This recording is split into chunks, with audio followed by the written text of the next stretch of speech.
What's up, everybody? Welcome to Mongols. This is our Riverhounds and Riveters show where we're going to break down all of the news that's been happening over the past 2 weeks. I am Mike Sparks. Joining me, Steve Mattias, Josh Brokaw, Justin Ashcraft.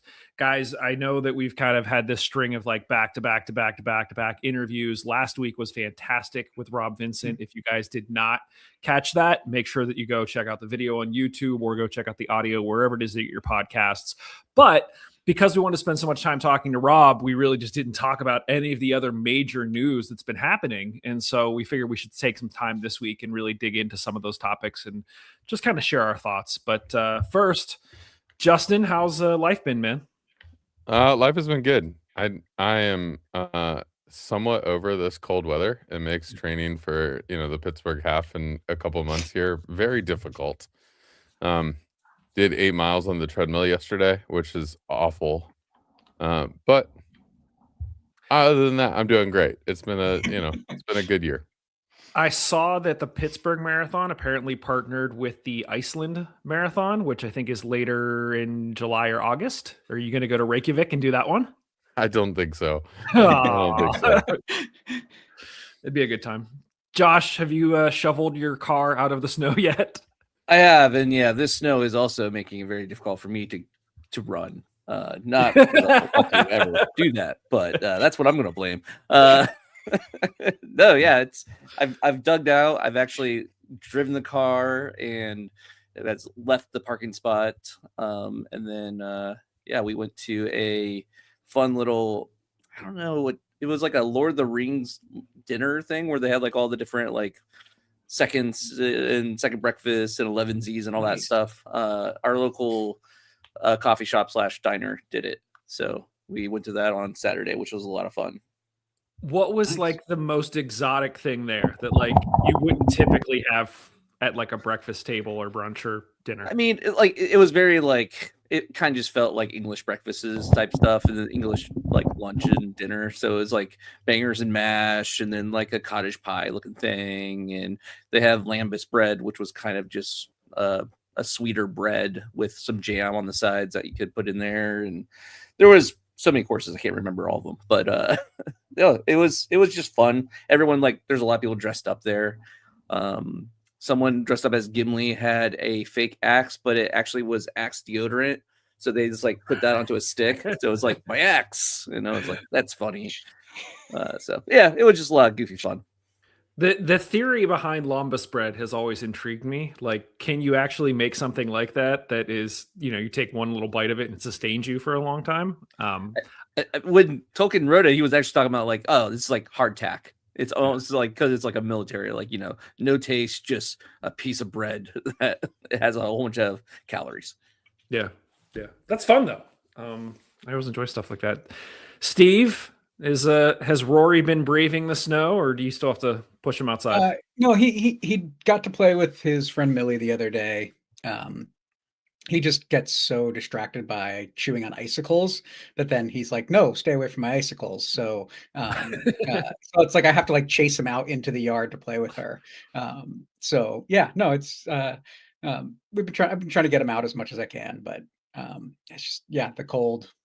I'm not walking, so I'll take the excuse too. But guys, like, I'm glad we all got the dress code memo. Yeah, dress like a funeral every week. That's what we do. Not anymore. Listen, I heard that tonight that they're going to be interrupting a Bad Bunny concert with some football. So that's why I'm dressing like this. I feel bad about it. So appreciate you guys joining me to talk soccer prior to that. Let's get into the news a little bit, guys. So lots of different things going on. We're just going to kind of run through them, and I'm interested in your thoughts. One of the most recent things that we got word about a few weeks ago, and then we got an update. The update to me was I was laughing out loud. The Hounds are going to kick off the Open Cup with a matchup against Steel City FC, which I think we were all really kind of anticipating and hoping for and expecting, and especially after the Riveters played Steel City last year, and we saw what a blast that was. We knew that this would be a lot of fun. The game was initially scheduled to be played at Duquesne University, but because of the high demand of tickets, they moved it to Highmark. So it's going to be on Tuesday, March 17th at 7 p.m. It will be the first competitive match at Highmark Stadium since we won the Eastern Conference. We'll have kicked off our season by then, but that'll technically be our first, quote, home game. And it will also be the first Open Cup match between two Pittsburgh teams in 69 years, which is kind of nuts, but also super exciting. As Liz said, it is also St. Patrick's Day, so it's just going to be a cornucopia of good times. Josh, your thoughts about Steel City at Highmark on St. Patty's Day? Yeah, I think it's really cool. I'm looking forward to it. At the same time, so them moving it, I guess my understanding is they might have moved it because really just staffing. Like Steel City put in a bid to host. They were thinking they were going to get some random other, team like them at their level. And then they drew us. And they're like, well, now we don't want to host because now people are actually going to show up and it's going to be a lot more of a hassle. Like before there's oh yeah, home, field advantage. It's not even at their home field. Technically it's not where they normally play games, but it's still they don't have to travel. So still don't have to travel. I kind of get it. But it does suck because now it feels weird. It's like our home opener isn't really the season opener and it's not league. I don't know. It's very confusing now, especially with the Steel Army. We do All Hounds Eve. We're still going to do All Hounds Eve for the first home opener of the season, but now we have a game before that is also a lot of people are going to show up to. So it's just weird. Well, yeah, I mean, that's going to be some of our first view of the actual team. We have no idea how they're going to field the team. Are we going to see starters that we're going to be seeing, or is Rob going to rest people? I know, Steve, we typically are fans of ideally always having the higher tier team go play at the lower tier location. Yeah. Does your feelings change at all since this is Steel City? I mean, theoretically, no. I think in a situation like this, though, it's a little bit different because it's not like we would have been traveling outside of Pittsburgh, and instead that team is like, no, we'll come to Pittsburgh. And so I think it's just a little different in that sense. I don't have a strong reaction overall one way or the other to the game moving, but I do agree with Josh in terms of it's kind of weird that this is the first game at Highmark for the season, and just been looking forward to All Hounds Eve, first game of the season in the league, and to then have this pop up is just it's Justin, I know that it's way too early for us to predict this, but you have been privy to not just the show that we did last week with Rob Vincent, but also, we've shared some of the insight from what we've heard behind the scenes. How seriously do you expect Rob to take a competition like the Open Cup this early in his tenure?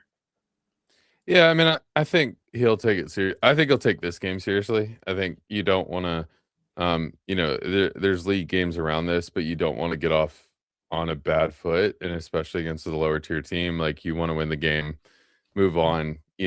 I could see a situation where, if we're playing an MLS team middle of the season, and how seriously does that game get taken? And I'm fine with that in general. I think, but this game, I think you want to win. And I think, even for the Riveters and having to come back and play Steel City later this season, and I would imagine, the Hounds 2 team is also going to play them. You want to just get the season started off right, and you want to get all those matches started off right. And as the first team, you've got the chance to do that. And so just go ahead and do it, And so I would expect a pretty competitive team. I don't think he's going to go, 8 backups and 3 starters. I think it'll be much more balanced, or even starter heavy. Yeah. Kevin-HJ2MB in the chat said, what kind of crowd do you think Steel City FC will bring? Any chance of a 50-50-ish crowd and full stadium? Look, this is going to be, like we said, our first opportunity to see the Hounds in a competitive match under Rob Vincent.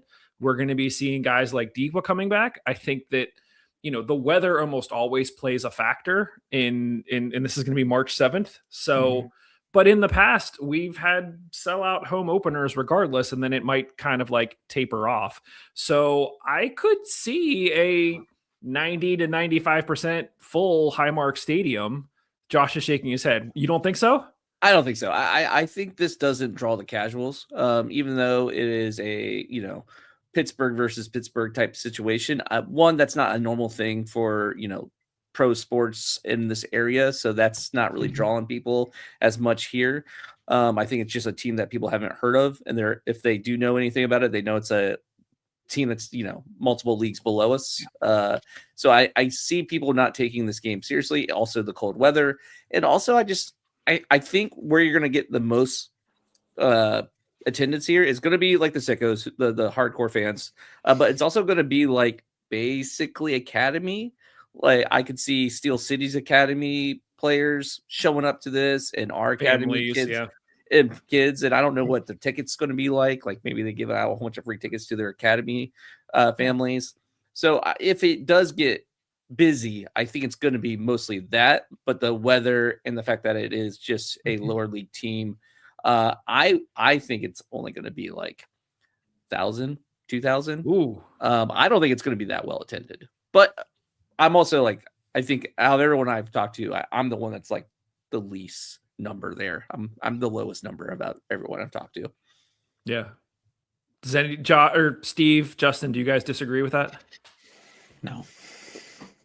I don't disagree. I just think it's interesting because, like, yes, it's St. Patty's Day, but it is a Tuesday night, and so that always, like, no matter what, I feel like even when we play these in April, even when we play the Open Cup games in April on a school night, like, it is hard to get kids out there, and it is hard to kind of draw a crowd.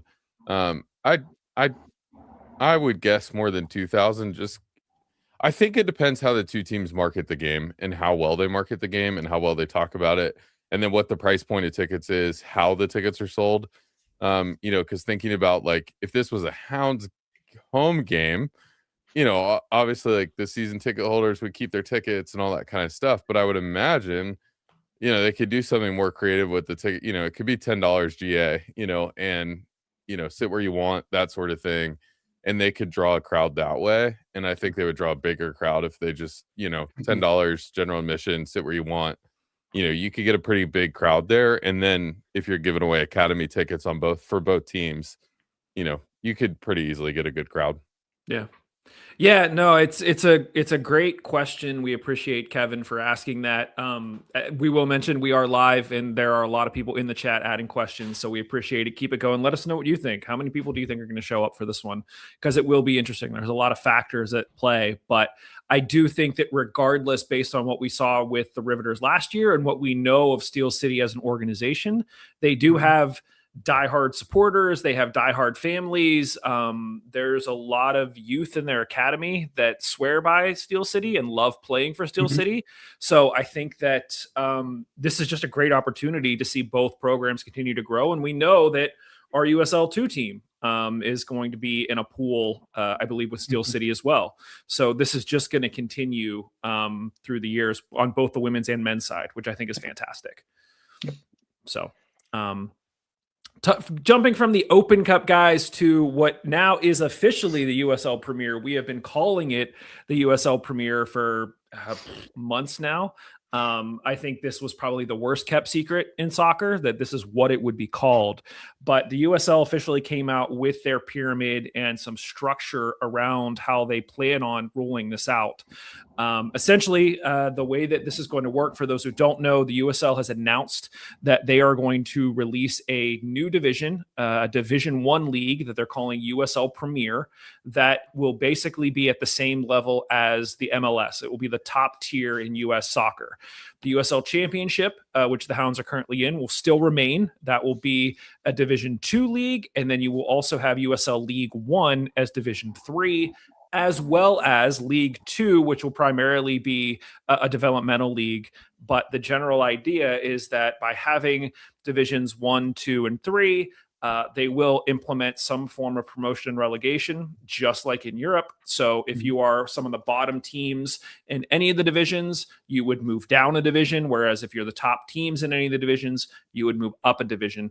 We got some additional guidelines for how they're going to do this. It sounds like the USL Premier, so that top one, is going to be one nationwide table with 20 clubs, and it's officially slated to start in 2028. Now, the plan is that they will start with roughly 12 to 14 teams and then eventually expand to 20 clubs. What was interesting was they said likely 8 current USL Championship clubs will move up to Premier, and then they will have 4 to 6 expansion teams to fill out that inaugural division. Justin, you are shaking your head. What are your thoughts on this? Only 8-ish current USL clubs moving up and then 4 to 6 new clubs. There's probably, and I probably don't say this literally, but there's probably almost nothing that makes me more angry than the North Carolina situation this past season when it comes to just how the USL operates. And the fact that they can, hey, we're not going to play, but we're going to apply for Premier when it comes. And if the USL listens to that at all, I think that it's just very frustrating to me. It's like there are clubs who are working their way up, and there are clubs who are doing what they need to do now, i.e. the Hounds. And those are the clubs that should be rewarded. The clubs that have put structure in, the clubs that have put sustainability in place, the clubs that have, been around for a long time, the clubs who have done the work. Those are the teams that should be rewarded by moving up into this new division. Now, I understand that there will probably be some of the clubs that we think should move up that won't have the stadium requirements, won't have all the stuff that they need to be in a Division I league. So I could see there like expansion teams being needed to kind of fill this out. Once all the stadium, all the stadium plans and all that kind of stuff for every team that is going to move up works out. But it just makes me very frustrated. That was the one thing that I'm reading this plan and I was like, no. It should be current teams that move up, and then you should be filling the championship with expansion teams. Josh, you've traveled a decent amount to support the Hounds. What are your thoughts on there not being like an East and West division, that this is literally going to be eventually 20 teams nationwide, and you would have a team like the Hounds that's traveling to play, maybe a team in Seattle or a team in Sacramento? I mean, it's not going to be that much more travel in the end. I mean, it is going to be more travel, but if we're just doing home and away for all the teams, you're traveling to each one of these other teams one time. You're not traveling, multiple times to go play Las Vegas or whatever. I don't think they're going to be in the Premier League, but you know what I'm saying. So I don't think it's a bad idea. And if you are keeping it at 20 teams, that's also kind of nice because right now we have more than 20 teams in championship. And I feel like this kind of gives it the ability to be a little bit more tight. And, I really want to balance schedule. I really want to be able to say like, okay, everyone played the same teams, the same number of times, and this is where we ended up in the final table. It's a lot more, bragging rights than if you are up at the top of that table, instead of being like, well, we played the same number of games as everyone else, but we didn't have to play, this team 3 times, but you guys did. That sucks. So that kind of stuff really just doesn't jive. And then also like, we played some really crappy West Coast teams. That's great. Where someone else is like, we had to play a lot of the top West Coast teams. That sucks. Right. So I enjoyed that. But the whole structure of this whole thing, I'm really wondering, they're kind of saying a lot that they're not competing with MLS as far as how much they're going to be spending and how big the league's going to be. I don't know how that works with saying you're a Division I team or a Division I league, but we're not to the parity of a Division I, organization that's also in the same states. And at that point, what do these divisions really mean? I mean, if you're both called the same division, I get why they're doing it, and I get why it kind of makes sense. Like, I could have seen this being, we're both Division II championship and Premier, but we're Division II bottom half, Division II upper half, and they split it that way. That's what it feels like this is going to be anyway. It's just we're going to call it Division One, and it's Yeah. not really going to be to the standards that Division One is, at least with MLS, which irks me a little bit.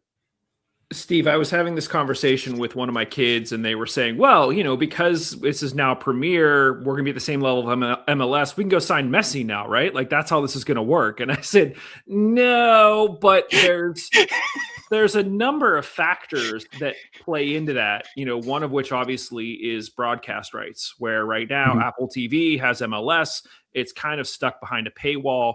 This presents an opportunity for the CBSs, the NBCs, whatever, if they want to get behind a Division One league in the US, then they could do that. And that has the potential to maybe inject a lot of money into things.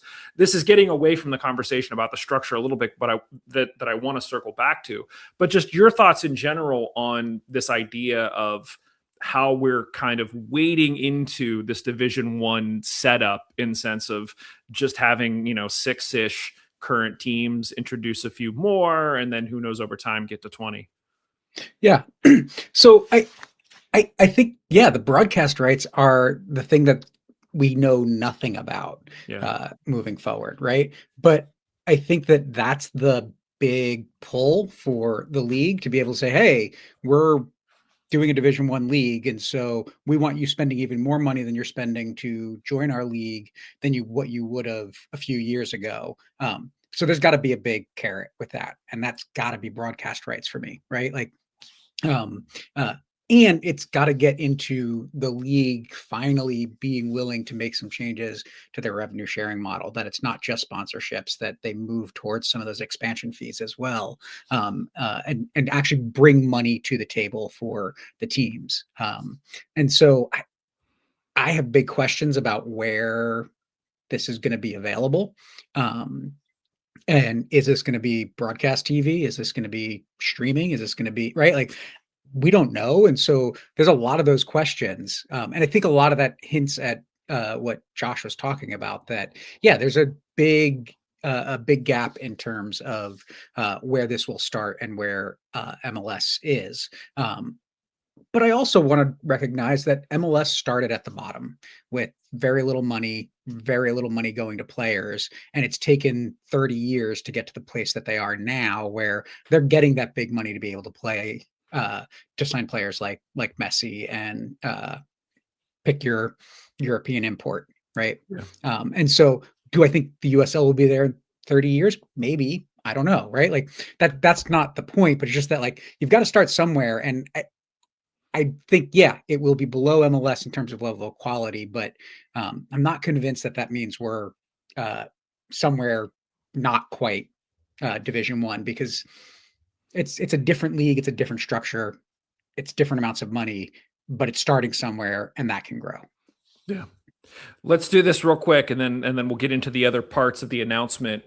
We know that the Hounds are interested. They've submitted their paperwork to be one of those 6 championship teams to move up to the Premier League. We know there's a number of factors that could go into whether or not you get selected. One of the things being you have to have at least a 15,000 seat stadium. We know that you can prove that even if it's not in place, that you're working towards that. You might be able to get a flyer to get in. I'll just go around the horn. Justin, what other team, regardless of stadium, regardless of structure, do you think you'd like to see? What other championship team would you like to see playing in the USL Premier? What other team would I like to see? That's an interesting question. I mean, Louisville has to be there. They will be. Yeah. Josh? Charleston, I think, will be awesome, especially a historic team like that. Having them in the Premier would be really cool. Agreed. Steve? I feel dirty saying this, You're but gonna like say Detroit, aren't you? I want to keep playing Detroit and keep beating their butts. Let's beat Detroit at the top division that we can. They're going to be there anyway. Like, they've got the plans in place, like, right? Like, the plans, I think that's the problem with the question is, it's like, well, like, the 8 teams are kind of pretty obvious at this stage of who they most likely will be. Or at least most of them are, because those are the teams that are actively talking about stadium expansion and working towards that. So I don't know.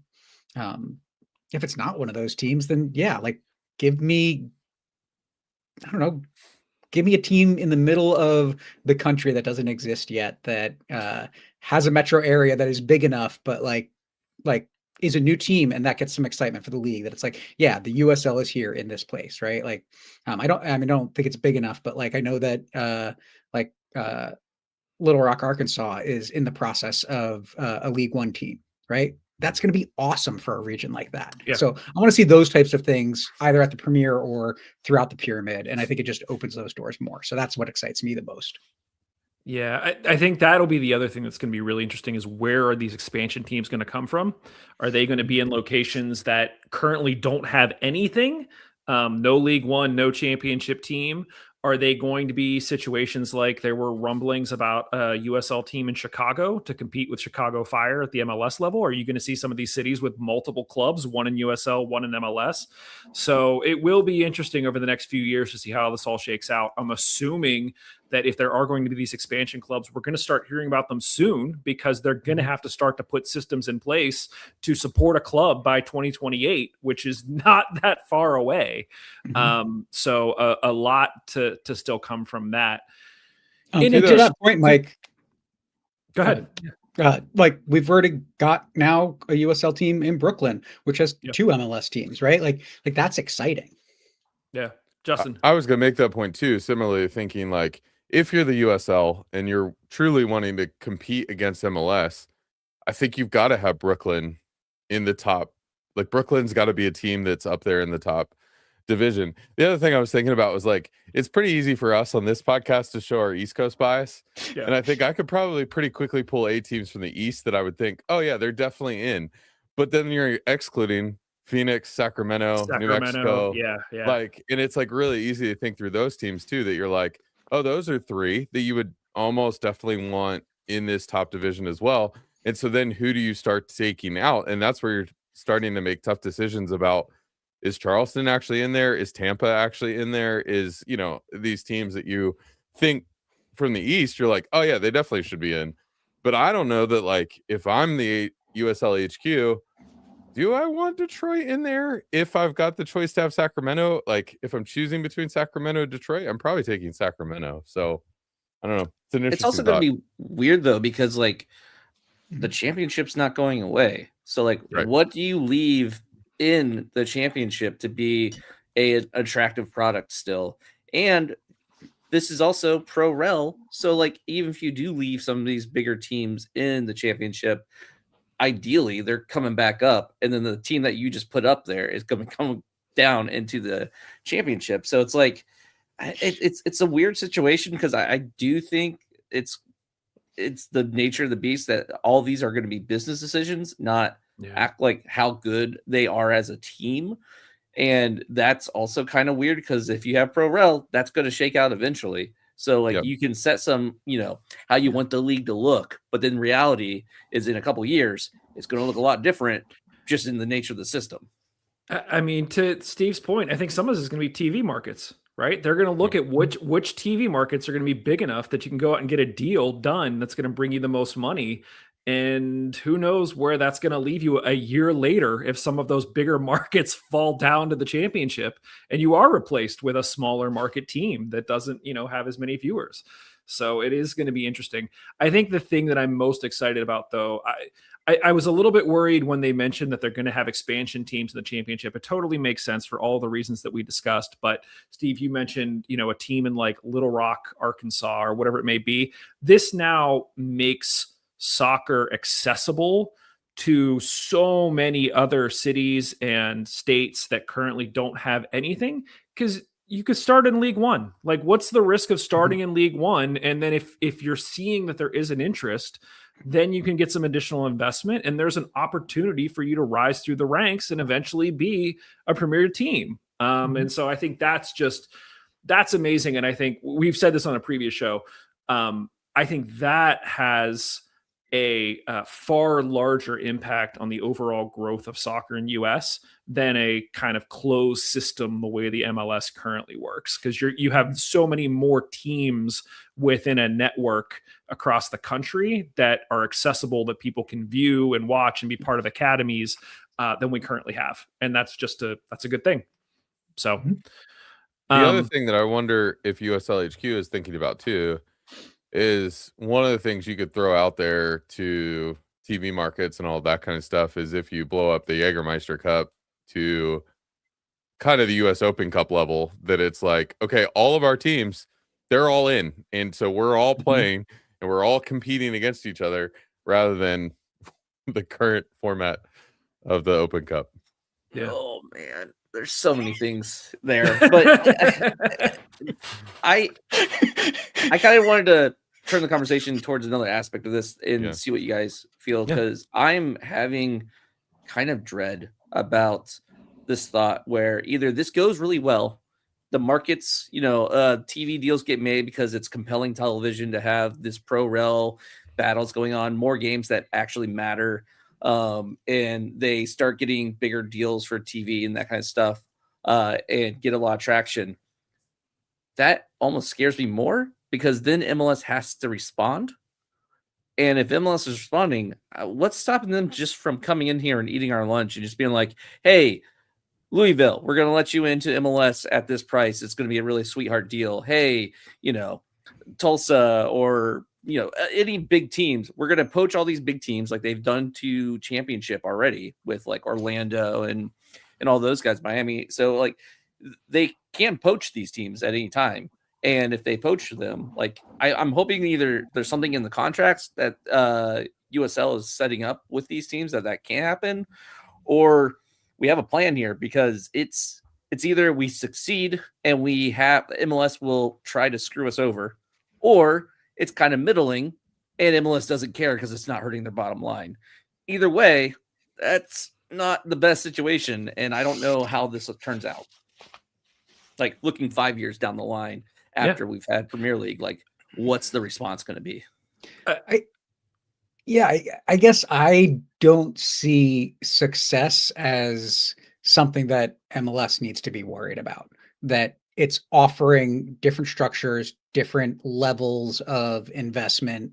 I think the big thing for the USL is you've got to start re-examining how the league interacts with the teams, but also like you turn it into something that this is the people's league, right? Like this isn't the wealthy league, but it's the people's league. This is the league where kids see themselves in academies being able to have a real shot of working through a system, to go play for an academy, play for USL2 team, and then potentially play in League One Championship or Premier League at some point. I think that makes a bigger difference than kind of what you're talking about, Josh, because I think you're right that the money is so different that these are not the same level, and they won't be.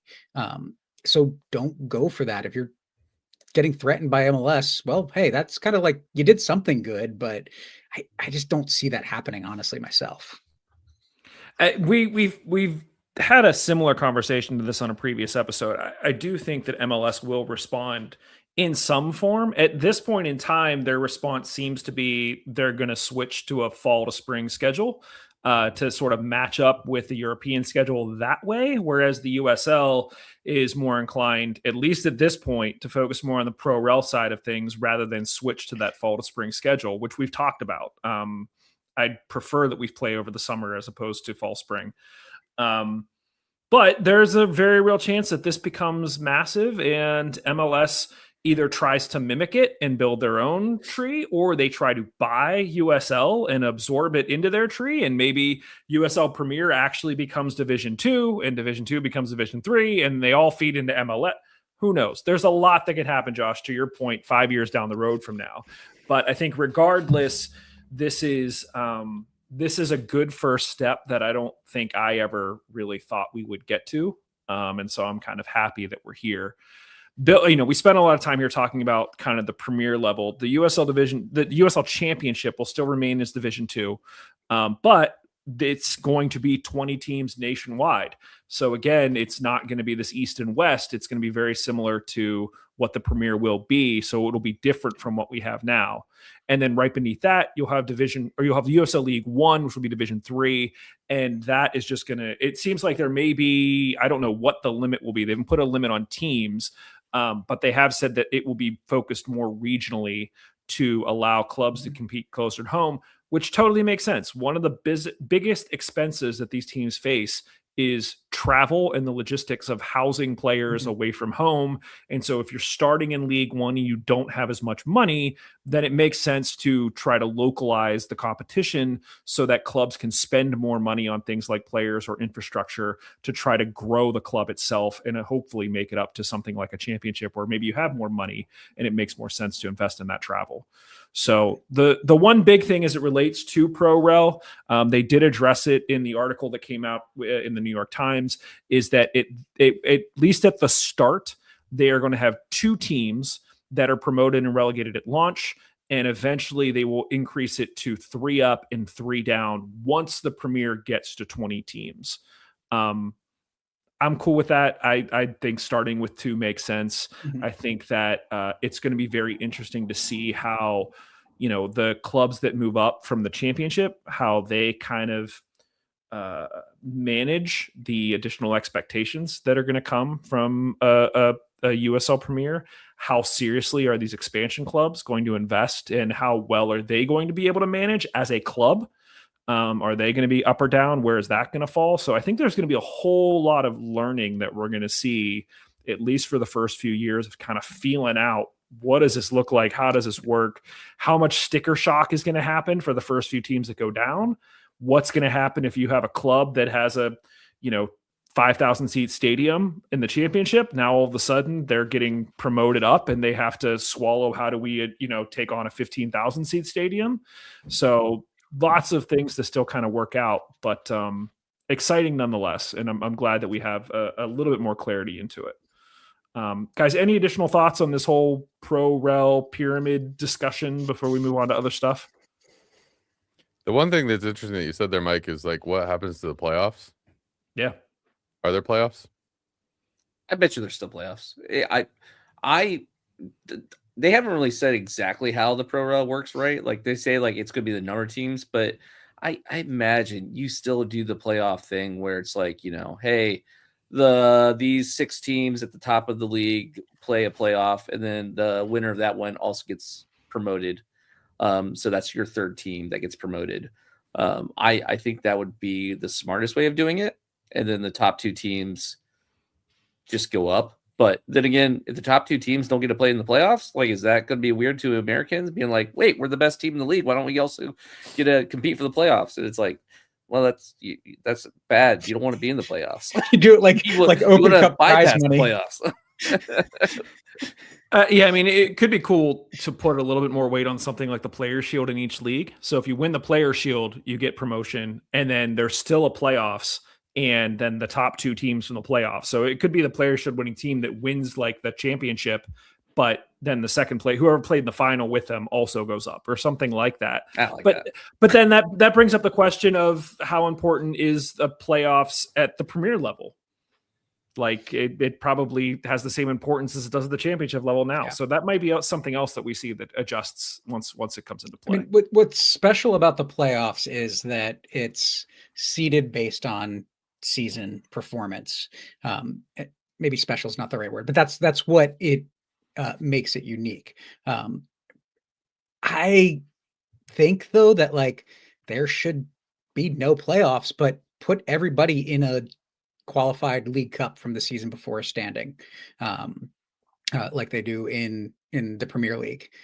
Let the teams play each other in a playoff tournament that has real hardware that you can win.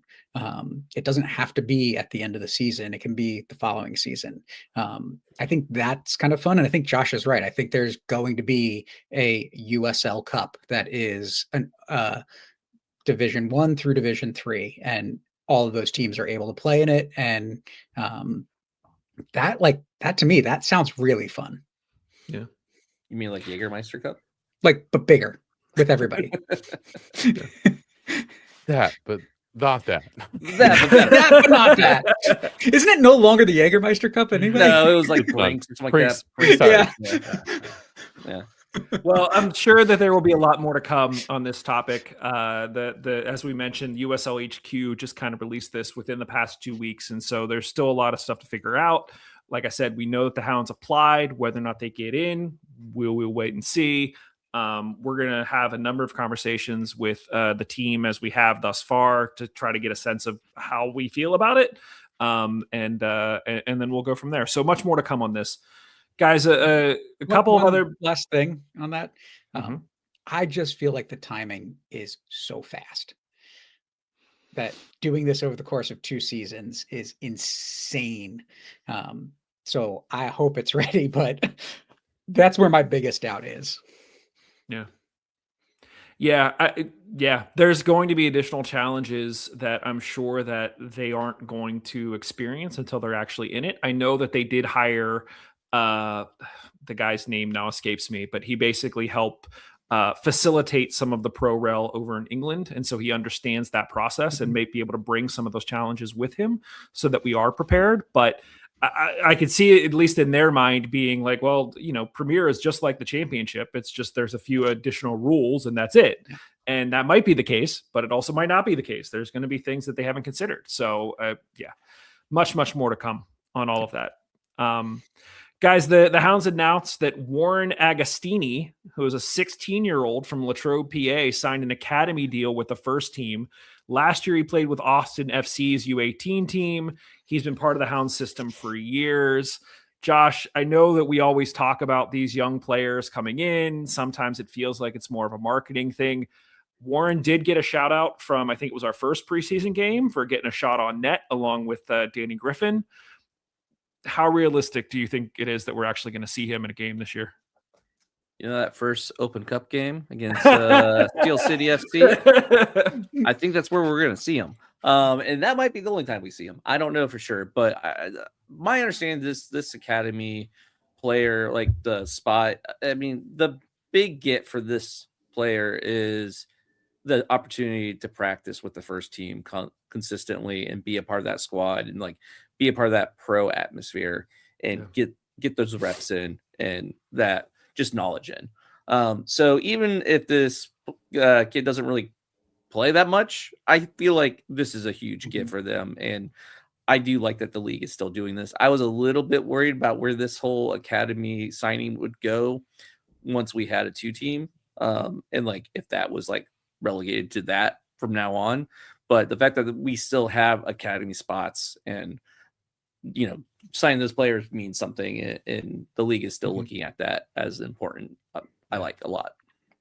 I like it as well. Just putting myself in the shoes of the kid, right? He's 16 years old.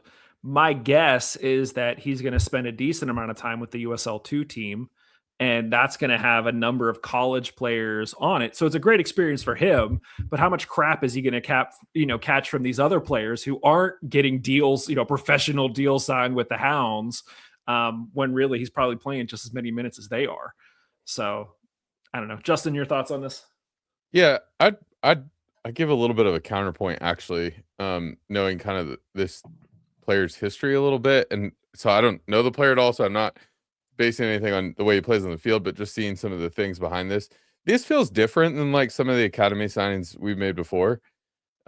This feels a little bit more like, hey, this guy went and played with Austin FC, and the Hounds said, no, we want you still. Like, we want you here, and we want you to play. And I think about some of the players that like Louisville and other teams who have used this a lot more, where some of those guys like the Winder brothers in Louisville, both of them, I think, or at least one of them came through an academy signing and then a first team contract, and then, and now are being sold on to other teams.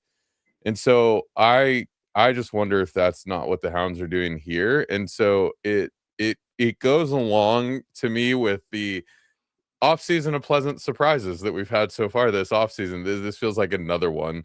This doesn't feel like, oh, we just grabbed one of our academy kids who we thought was pretty good and allowed him to play with the first team this year.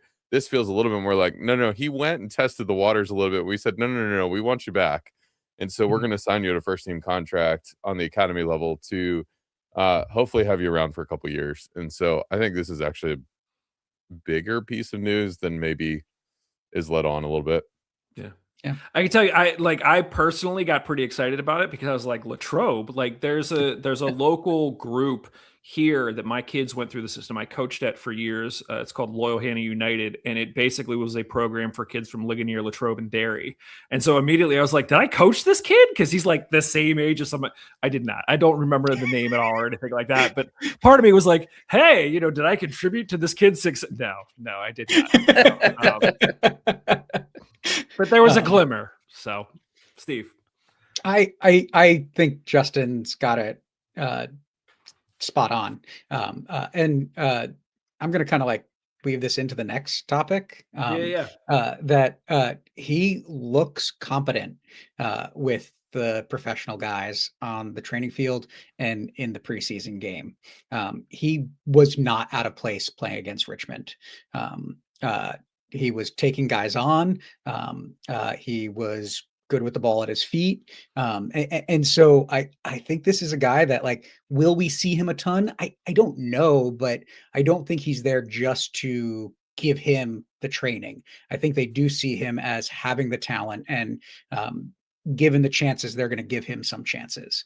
I also, like, there were numerous trialists that were not playing in that preseason game, that were sitting on the bench and didn't get a minute, but he got many minutes in that first preseason game. So I don't know what to make of that. I didn't talk to Rob about that, but he played quite a bit and looked pretty decent. I mean, you could tell he was a little bit less experienced, and he made some blunders that a younger kid is going to make in terms of his decision making. But then you also, like, one of the fun things is like watching the experienced players on the field give him insight and help him figure out what he needs to do better, and then seeing him do that on his next run. Yeah. I mean, to put it in perspective, he might have gone from, that preseason game to going home to do his AP physics homework because he's a junior in high school. So, like, the kid's juggling some stuff. Yep. Steve, you alluded to it. You were at one of the first preseason practices. I know you got to spend some time with Rob. You got to talk to Chico and Danny and Robbie, and just overall vibes of the team from kind of being there at practice and being around the guys. Oh, it's so fun. Like, there's no other way to describe it. It's just light. Like, yeah, they're working hard. But the things that we've heard Bushy and Adam and Rob talk about were fully evident, that they are working together as a team, and working to build something as a group. And I think one of the things that was most fun to watch was, I've been to practices numerous times in the past, and in the past, I've never seen a goalkeeper be on his own working with keepers on specific things throughout the entire practice.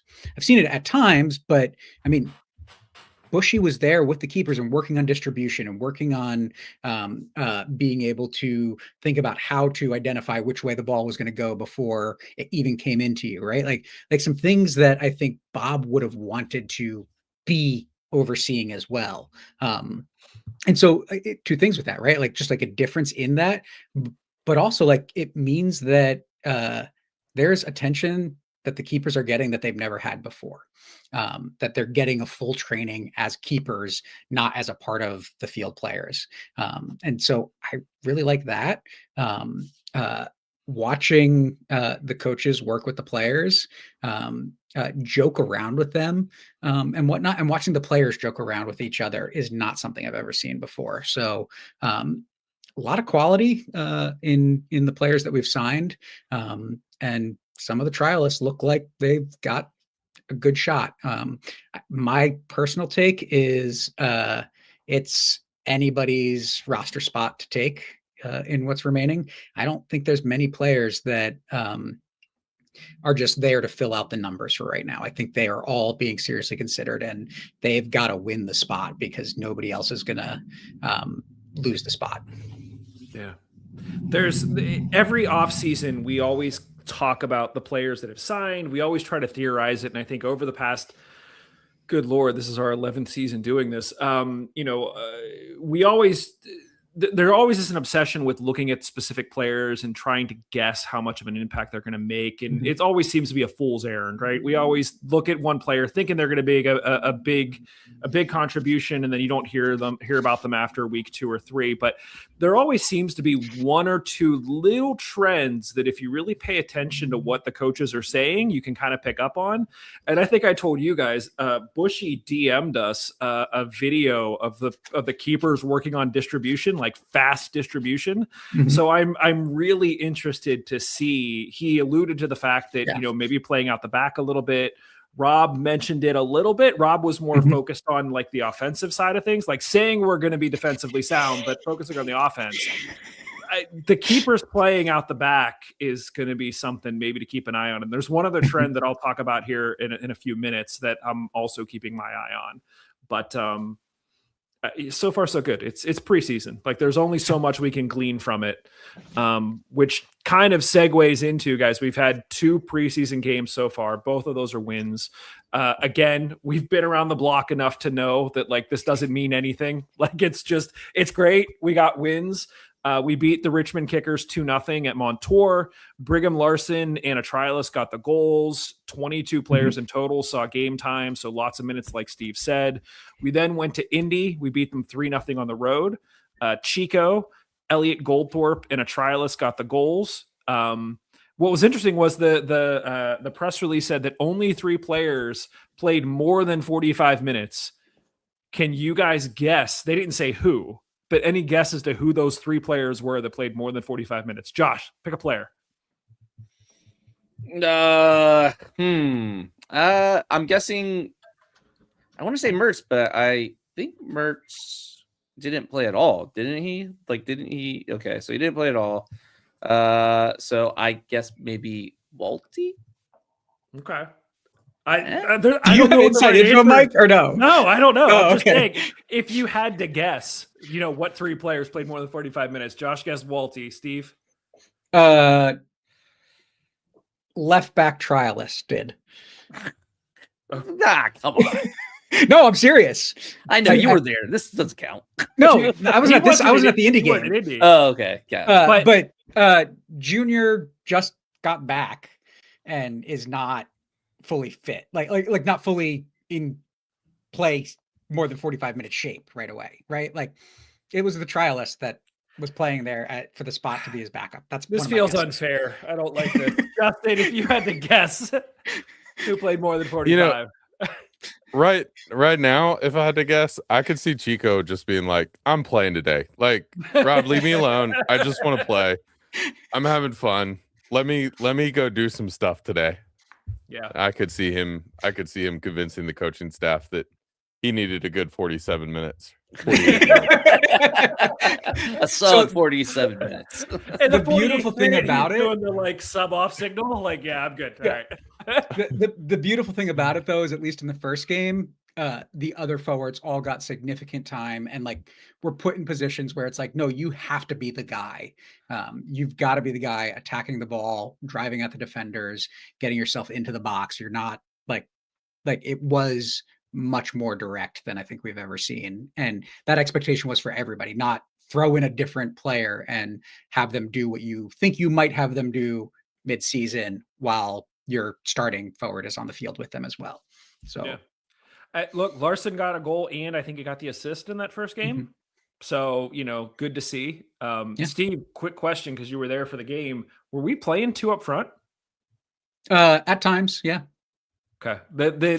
The way that it kind of played out on paper. I mean, especially in the second half, when Goldthorpe and Larson were on the field together, it was a true 2 forwards and 2 real forwards. First half, Chico was out there and there were other players that were moving up next to him, but dropping back a little bit at times. So not 2 out and out forwards. Interesting. Next up, guys, we have Loudon at Montour on Friday. The other news that we got was that we also added Duquesne to the preseason list. So our remaining games, which is really tough to read, I just put up on screen, but we have Loudoun on Friday, Duquesne the following Wednesday, Lexington on Saturday, and then famously we have WVU on a Friday and Pitt the following day, right before the season kicks off. So that'll be very interesting for us to manage. Steve, you mentioned a name, and this was the other trend that I think is really interesting to me, kind of reading between the lines, is Elliot Goldthorpe. He is getting name dropped by coaches in a way that is very similar to what we heard from Charles All last year. And now he has a goal in the preseason. He scored in that Indy game. They originally, when we had Rob on, he was talking about him almost like he was like an attacking midfielder in the same vein as a Robbie Mertz or a Charles All. It sounds like he might have been pushing forward even further, playing next to Chico. My question is, if we have another attacking midfielder, like who does he supplant? Because that's our deepest. That's like one of our deepest spots is that midfield position. Who do we not play? That's what we've wanted, isn't it? Right? Like that's the decisions that Rob has to now make, that I've got 5-6 guys for 4 spots and they are all deserving. So how do I make the decision? Not here's my starters. Oh, and this guy who's fresh out of college doesn't have pro experience really. Going to mold him into a backup that is like for like. We've got options. And I think like you're asking that question, but it's like he can play as a forward, he can play as a midfielder, but you've also got Chico, Brigham, and Trevor Amon vying for minutes as a forward as well, right? Like so, there is a lot in that midfield and forward line that I think we're going to see times where it's like you're going to expect to see somebody, but there's real depth and there's real competition for minutes. It'll be really interesting to see if, in the past, we've kind of been able to pencil in a starting 11 for pretty much any game, but Rob might be positioning himself to make decisions based on situation where, I asked him point blank. I was like, are we playing a back 4 or a back 3? And he was like, well, it's going to be a back 3, but we'll have the option to go to a back 4. Mm-hmm. Like you could see certain games where we go to a back 4 with like 2 definitive holding midfielders and then like an attacking group, or you could see a case where we go with a back 3 and you have 1 holding midfielder and you have more guys pushed up in front of them.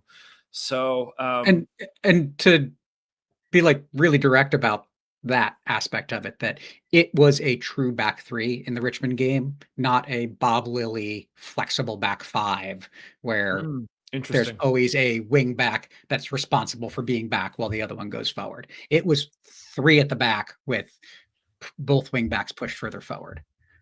Interesting. Liz just gave us the 1-minute warning to Bad Bunny. So guys, the last question I'll put out here, and then we could all, go watch the concert that has football around it. We did receive confirmation that the hoops, this was a rumor, that the hoops on the kit will not be back this year.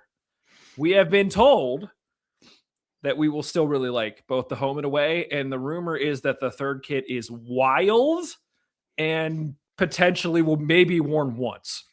So the question to you guys is, if the hoops aren't back, but we think it's something that we're really going to like, Justin, what is your prediction? What do you think the home kit looks like this year? Black and gold. Oh, come on. Nailed it. I think it's going to be gold and black. He's right. I think it's going to be gold and black, personally. So, sure. Whatever you want to go with there. I don't have a big preference. I don't actually have a big, strong preference. And so I don't actually particularly care. Josh, give me a bold prediction that isn't black and gold. What do you think? I think it's going to have, I think, this is kind of cheating because I don't think it's going to be stripes or hoops, but I do think there's going to be a lot of stuff going on the jersey. I don't have any insider information or anything like that, but I feel like this group, this front office, the designs, they don't go plain. Like I'm not expecting to see just like, this is a gold, yellow looking jersey and that's it. I think it's going to be a lot. Even though it's our first kit, I think it's still going to be a lot. Steve? I don't know. You know what I want though? I want that third kit to be 4th of July kit, and I want it to be a Hawaiian print star for winning the championship. Give me that for that third kit. Has to be camo or something like ugly. Yeah. Yeah, let's not do that. Listen, our buddy Hawaiian Peter print for 4th of July. Come on, let's our, go, our buddy, Hounds. our buddy Peter put out his predictions for both the Hounds and the Riveters. You can find that over on Instagram. The keeper kit for the Riveters was an Andy Warhol themed like floral design, and I thought that looked insane. Like that would be great. The other confirmation that we got for those of you who are looking for a long sleeve option, there will not be a long sleeve option this year, but maybe when we go to the premiere that we might get a long sleeve there as well. So I'm expecting either some kind of potential throwback, or we've seen them use the kind of checkered pattern in the past. It's in the logo. I could see us doing some kind of checker or something, but we have been promised that we will like it. So we are going to hold whoever told us that to that promise. Yeah. Nice. One other thing of note, and then we'll get out of here so everyone can go watch Bad Bunny.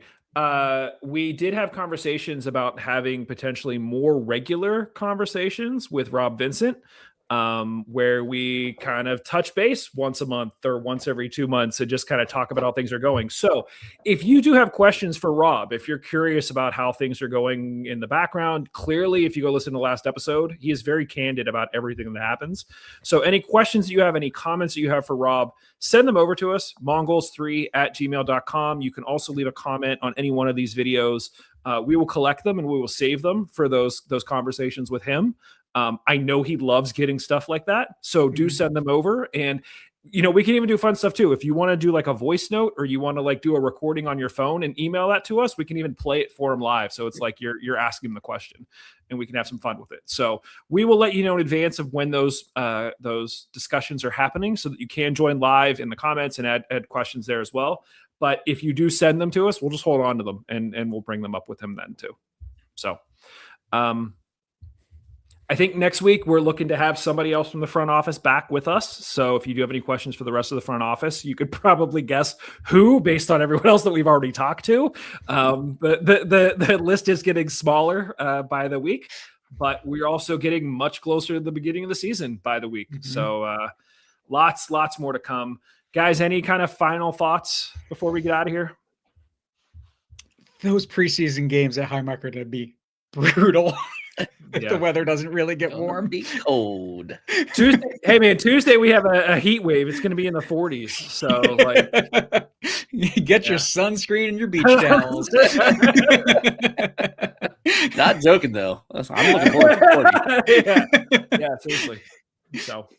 All right. Well, guys, thank you. This was a lot of fun, as it always is with this group. We do appreciate everybody who watched and listened and shares their thoughts. Share this with people who are interested in soccer, especially soccer in Pittsburgh. Spread the word. Let's expand the conversation and continue to have some fun with it. Like we said, we're probably going to have more people from the front office on. So if you do have questions or comments that you want to share, you can send them to mongols3@gmail.com. Otherwise, thanks, everybody. We will be back with more Hounds and Riveters stuff for you very, very soon. Later. See ya.